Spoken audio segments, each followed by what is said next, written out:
Today we honor a great bishop and cardinal of the 16th century, St. Charles Borromeo. He established seminaries, colleges, hospitals, orphanages, and homeless shelters, and when the plague struck Milan, he cared for the sick and buried the dead with his own hands. Hello, I'm Father James Kubicki, the U.S. Director of the Apostleship of Prayer, and I'd like to share with you today something that St. Charles wrote about prayer.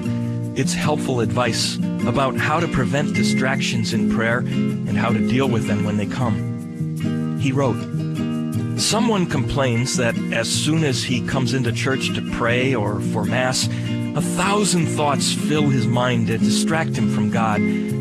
But what was he doing before he came for Mass? How did he prepare? What means did he use to collect his thoughts and to remain recollected?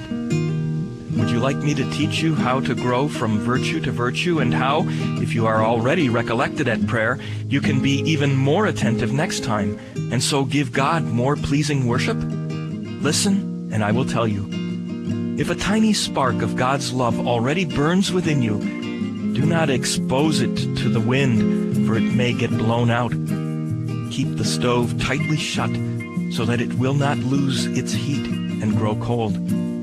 In other words, avoid distractions as well as you can. Stay quiet with God. Do not spend your time in useless chatter." Now, I would apply what St. Charles wrote here and say that today we have to be even more careful, because between the television and internet and the busy pace of life, it's even more difficult to keep the stove of our minds and hearts tightly shut against those things that distract us from God.